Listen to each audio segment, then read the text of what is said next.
All right, well, it's good to be back at work.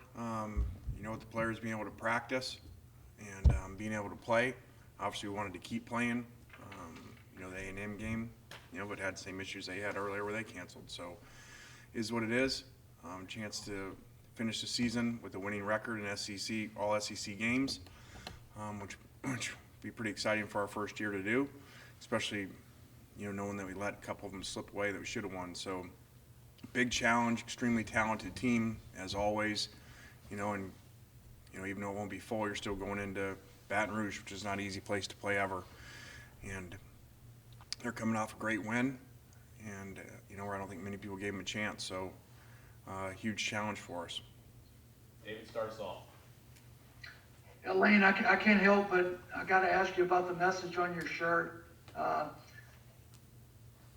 What can you say about that? It's Christmas time. And my favorite holiday of the year, I guess. And so just someone gave me a shirt and Merry Christmas. They spelled it wrong, so it was free. Hey, in all seriousness though, the success on the field, how much is that? Do you attribute that to the meteoric rise of the recruiting rankings and stuff like that over the last couple of weeks? A lot. Anytime you're playing, especially your first year, and these kids can't official visit. I think that there was probably a lot of concern out there. This was going to be a disaster class because we don't know the kids and we can't get them here. And one of the best things about here is to come on official visits for game day and see the town, see the university, see the stadium. And so they weren't able to do that. So I think the performance on the field, with all the national games, has gone a long ways because, the last few weeks have been awesome and great responses from kids. I think not just the success on the field, but, they talk about seeing the energy on the sidelines, the players having fun. They mention a lot the difference between, the two state programs, in-state programs. So it's been great. Last year when you got here, it was kind of, everything was hurried and frenzied leading up to the early signing period. What does your war room look like this Wednesday? How is your setup? How are you guys going to do this Wednesday?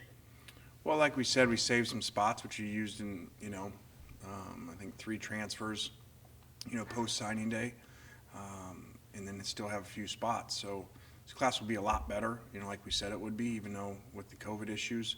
And just proud of our assistant coaches. It hasn't been easy. I think that not having a game last week really helped us a lot. We spent a ton of time on Zooms and basically doing home visits with kids on a screen. So it's been really neat, and we're not done yet. So I think you're going to see some more exciting things in the next 48 hours. Thank you, Lane. Yep. Go to Nick. Lane, just getting the team back on Friday and Saturday, how does everybody look after having to take that pause? And do you guys feel like you will be prepared to play a game on Saturday? I do. I don't think it's ideal, but we definitely have fresh legs. That part's good, but it's taking a little bit of time getting back into it, and we don't have everybody yet. Because of those COVID guys, they're trickling back in. Some got back today, some back tomorrow, so that's a whole nother challenge, and some are very significant players. Is there any chance that guys won't be back, or are you expecting the full roster to be back? We expect them to be back. Their days will be up, so they should be back as long as they pass their final tests once they come out. Go to Yancey. Coach, speaking of Zoom meetings, did you have a good Zoom meeting last night?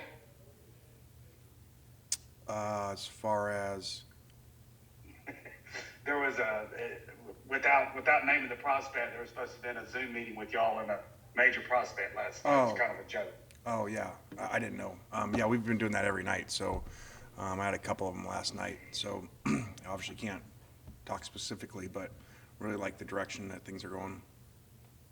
Coach, a follow-up question. Is there one position, it seems like middle linebacker is still kind of the spot you're trying to close in on before Wednesday? We want to take the best available players, especially when we're early on, as we're continuing to try to build a program. I think later on, after years, then you get more specific like that. But, yeah, we would love to add, an impact middle linebacker for sure. you said you were going to save 3 spots earlier, or you saved 3 from last class. Is there any number you have in mind that you want to save for the portal for this year? There's not a lot of that. This is difficult.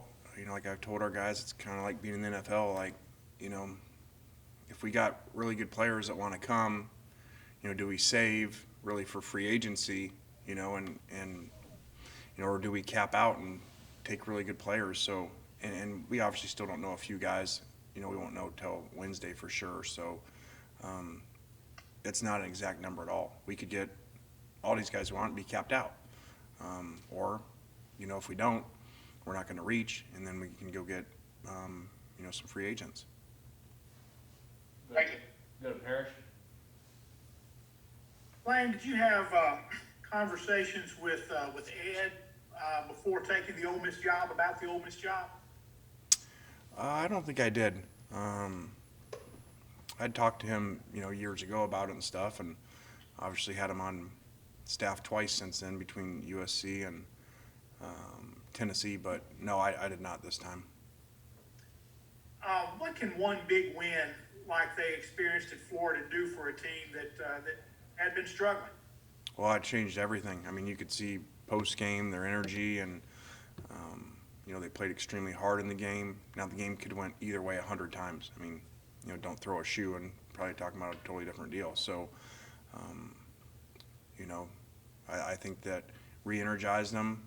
I think that it's been a lot harder, obviously, losing that game. Now go back and whatever losing streak that would be, they'd be on. But, I'm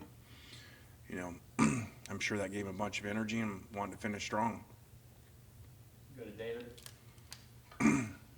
Lane, the expectations are for Ole Miss to go to a bowl game for the first time in 5 years. If that happens, what does that mean for the program in terms of extra practices, and particularly for the younger guys, things like that? How will you use that time? Well, I hope it's not when it or if it happens, like you said. I'm assuming it's when it happens. So we're excited about that. It helps for the development of all your players. Fan energy, be great to play in a great bowl game. Actually, some of our mid-years that'll be January guys can actually come practice for a few days with us. So that'll be pretty neat too. Neil, go ahead. Hey, Lane, I was wondering if you could expound a little bit on your relationship with Ed. You guys go way back, have been at different places together. Before you got the FAU job, there was a lot of talk about you joining him in Baton Rouge. Just how did that relationship come about, and how is it that, you guys are kind of different people. How do you get along so well? I would have been, I think, 24 when Pete Carroll hired me. Ed Orgeron was carried over from the previous staff, and I was just a young coach. He was recruiting coordinator, had obviously been a great recruiter, and so really learned a lot from him. Just watched how he worked, and how I'd go do visits with him. We'd go in-home visits and in schools together. So I learned a lot from him in recruiting. Then was able to, when we got Tennessee, to talk him out of leaving New Orleans, which, he was in Louisiana. He was happy and at the Saints, and we're able to talk him into coming there. And then, the USC thing, he was there before me. So he said when USC offered a job, he said, I'm on a plane to LA, I'll meet you there. So he got there a day before I got there.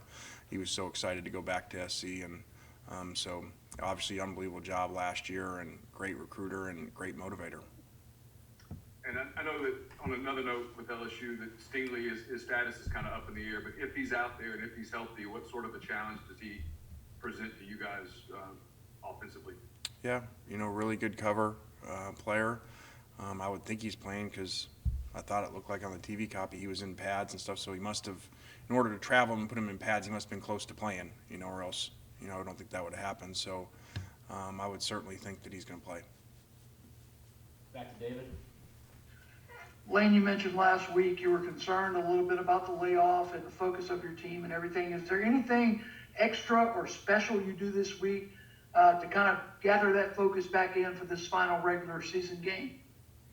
Yeah, just talked to them a lot, this morning about the importance of the game. You don't remember the rest of your life. You go into Tiger Stadium and beat LSU, and nobody's going to remember it was COVID or opt-outs or any of that stuff. So pretty neat. None of these guys have done that. So, this is a it's a huge game and really important too, besides just being LSU to, I think, all you guys would have said, pretty successful season if after seeing that SEC schedule roll out that you're going to have a winning record. So that'd be awesome. Back to Nick. Lane kind of got to ask about some of the rumors that'll circulate about Auburn wanting to reach out to you for that vacancy. Have they reached out, and do you pay attention when your name comes up as a sitting Power 5 head coach for other jobs like that? Yeah, I don't. That's just product of when your players play well, you're going to be in rumors like that. So there's been no conversations, anything like that. I wanted to say, what I learned from my mentor, that if you guys are going to keep asking this, I'm going to have to tell you, I will not be the head coach at Alabama, okay? So stop asking me. I wasn't supposed to say that, but I just had to.